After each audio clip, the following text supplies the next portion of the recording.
We already talked about the basic appearance of objects in the previous chapters. This is the default white fill black stroke. So whenever you create an object, you will get these two attributes automatically applied, and the stroke size will be 1 point. This applies to every object. So there's a circle, there's a square, and we can also draw lines. Just simply using the line tool, I can draw a line as well. You will see that Illustrator always applies the same principle, so that black 1 point stroke on the outline of these shapes. In this video, I'm going to show you all the things that you need to know about the additional settings of strokes. First of all, let me select this circle and increase the size of the stroke. It's good to know that you can either select sizes from this drop down or use the up and down arrow, or of course you can type in a size as well. But I like to use a shortcut when I want to quickly increase the size. By holding down the shift key, clicking on these arrows, you can much faster increase the size because it's going to increase it by 10-point increments.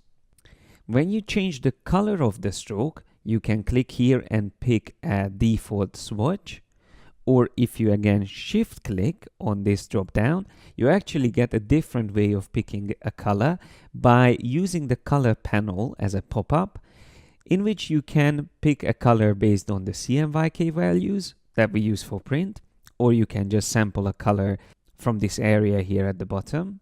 And also you can switch to RGB, HSB, grayscale, or even sRGB modes.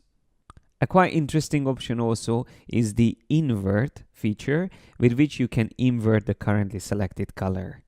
This way of picking a color, of course, applies to the fill color as well. So if I shift click on that, again, we will be able to sample easily. Or if I don't hold down the shift, I will get back to the normal selection of swatches. We can also get to additional options by either clicking here on the word stroke or finding the stroke panel here on the right. Now the stroke panel by default only shows the weight of the stroke, but if you open up the show options feature, that will actually show you exactly the same things that you would normally get up here as well.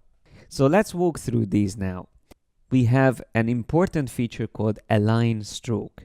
By default, it is going to be aligned to the center, but you can align it to inside or outside of the outline of your shape.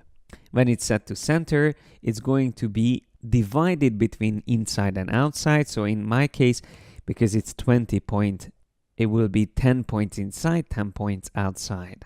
There's another very useful feature called dashed line, which also helps to see how this centered alignment works.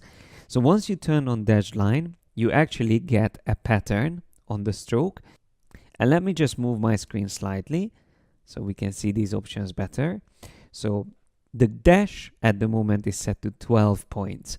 But if I click here and I use the up and down arrows on my keyboard, I can very quickly increase the dash. I can also press up and down arrows to much faster increase it.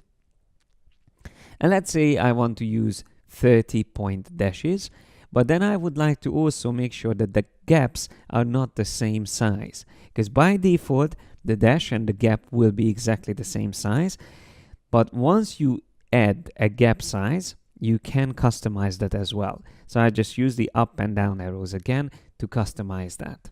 You can even add more dashes and gaps and create a more complex pattern, but for now I'm just going to keep it as is. Once you have a dashed line with gaps, you can also make use of the cap feature, and I'm going to switch to round cap and maybe increase the gap size just so we can see these round caps. So what happens is that the caps of the dashes will be rounded. The same thing would apply to the line here, and what I can do actually is to select that line, and using the eyedropper tool, I can sample the same settings that I used on this circle. So once I click on it, you will see it will pick up both the fill color and the stroke with all its attributes. And of course, we can't see the fill because this is just a line. But if I do the same thing with this square here, and use the eyedropper tool again. By the way, the shortcut for that is I, easy to remember. I can just click on it, and once again, it will be applied. Now, with the square, we also have another option which is very useful. Going back to the stroke settings, when you use dashed line, you can use two different versions of that. You can align the dashes to the corners of the shape. That means it's going to adjust the length of the dashes, so it becomes a little bit more organized. Or we can go back to this one, where it's not really following the shape itself. So once again, the difference between the two ways of aligning the dashes around the shape. In case of this square, we can also use another useful option called corner. Now, at the moment, you can see here on the corners, we have sharp angles. But if I choose the round join, then these corners will be rounded. If I increase the weight of my stroke, it becomes even more visible. So that was the original corner, and this is the round corner. You could also use bevel join, which is going to trim them at the corner points. Let me just reduce the size of the stroke and set it back to round join. And let me select the line that we created. What I would like to do with this is to use arrowheads on it. That's another stroke setting that you can apply.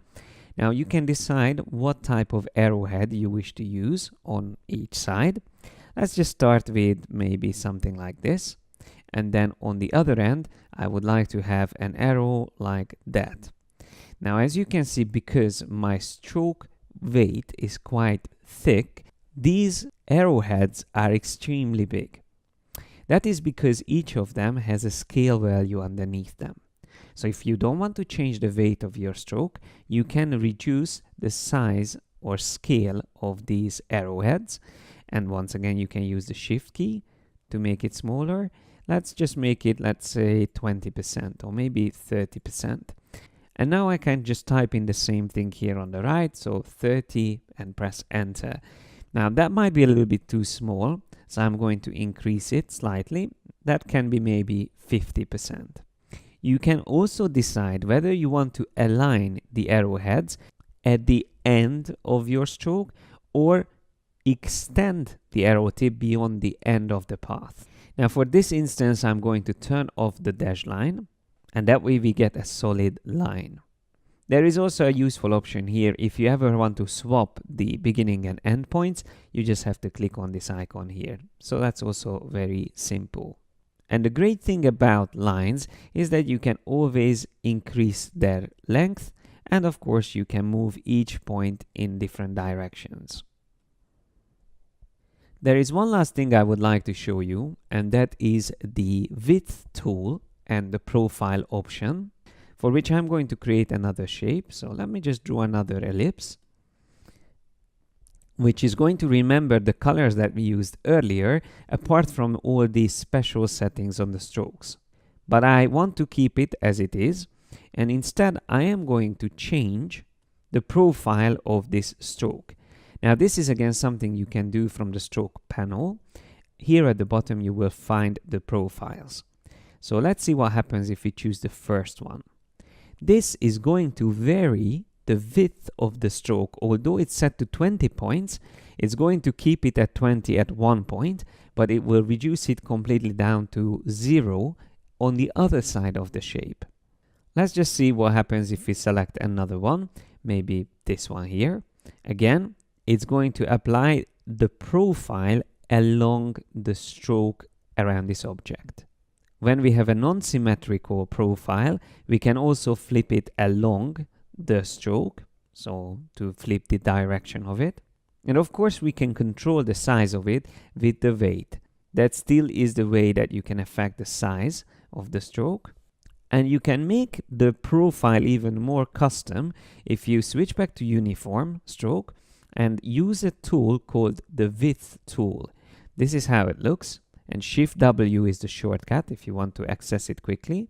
With this tool, you can just click and drag at a certain point to increase the size of the stroke, and maybe at another point, reduce the size of the stroke. Once again, I can do the same thing at another point, and so on and so forth. You can see how you can very quickly build up different widths at certain points along the shape. You can always go back to these points and even move them around along the shape, or you can select the endpoints and increase or decrease their size. If you double click on the center of a width point, you can also get the measurements of it. So if you want to copy the measurements from it, you can do that. Or you can also change the sides of it individually. So if I type in, let's say 12 on one of these sides, and I will click on OK, you will see now it increased only one side while keeping the other one the same. You can also do this with a shortcut. Holding down the Alt key, you can drag individual sides of the width instead of changing them all at the same time.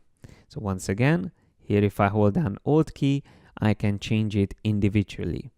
While I have this shape selected, this width profile is actually already visible here in this preview, but it can also be saved by clicking on the Add to Profiles icon. That way, I will be able to use this later on.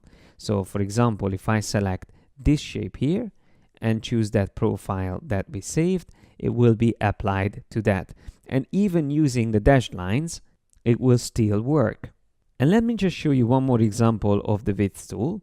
When I use the star tool, and I will click here in the middle and drag it out and repeat the same thing on all of these points. And you will see how quickly we change the way this shape looks like. So applying this variable width on each edge individually could create already something like a flower. If I select this shape and copy it, I can go up to copy from the edit menu or Command C or Control C, and then remember Control F or Command F is to paste it back again. I can hold down the Shift key to make it smaller, and also hold down the Alt or Option key to still keep it centered while I'm resizing. That's another great shortcut to learn. So Alt held down or Option key held down will make sure that you resize and keep the object in the same center point. So resizing it once again, maybe slightly further down, I can have another part using the same technique, maybe rotate it around a bit, and you can already see what I mean, that it starts to look like a flower. So as you can see, there's many different techniques you can do with strokes, and we are definitely going to talk more about them once we get to the appearance panel that we already prepared here on the bottom right. That is something we will discuss in this chapter. But for now, in the next video, we are going to talk about color swatches.